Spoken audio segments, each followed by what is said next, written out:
Assalamualaikum warahmatullahi wabarakatuh. Perkenalkan, nama saya Muhammad Hafiz Taufik Rohman dengan NPM 2217051093 dari kelas D. Di sini saya akan membuat video pengganti presensi pertemuan ke-6, dimana adalah di modul ini membahas distributed file processing.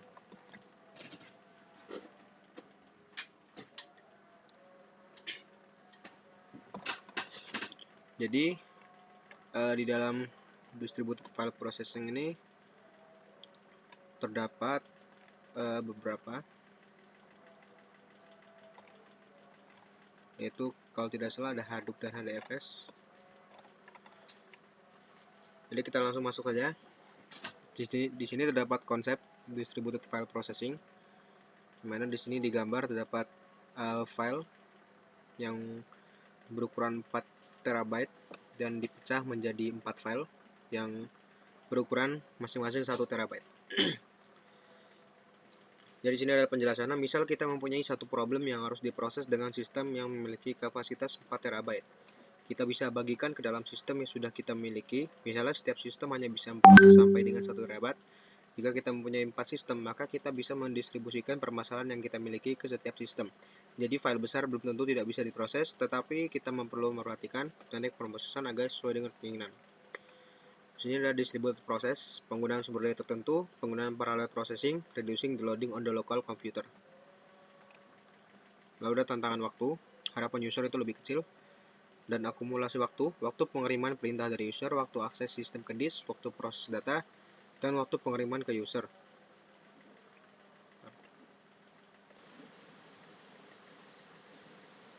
Lalu di sini ada remote file, yang mana remote filenya adalah akses file dari jarak jauh.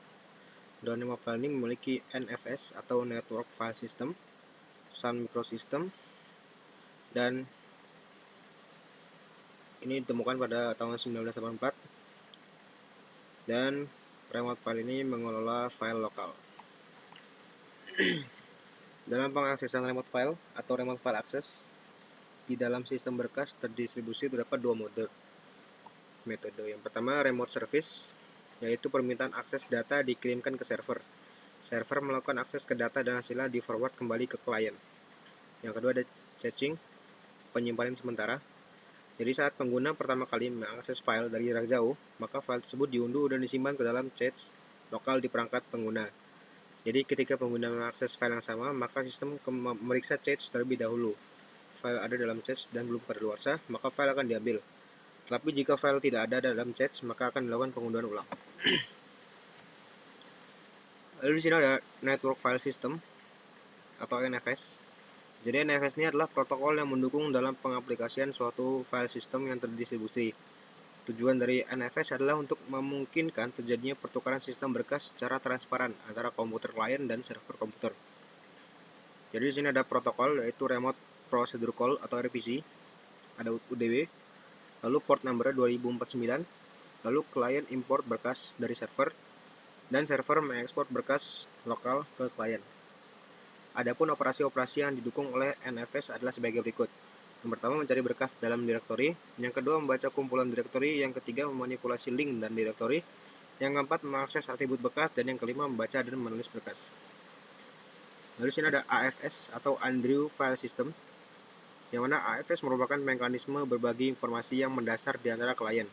Pada perusahaan, AFS digunakan untuk memfasilitasi akses file server yang tersimpan antara mesin klien AFS yang terletak di berbagai area.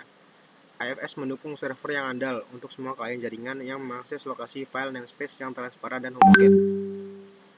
Di sini ada karakteristik AFS, yang mana whole file serving, yaitu seluruh konten dari direktori dan file dikirim kepada komputer klien oleh AFS server. Di AFS 3, file yang ukurannya lebih dari 64 kilobytes ditransfer dalam 64 kilobyte chunks, yang berarti membagi file dalam ukuran yang lebih kecil.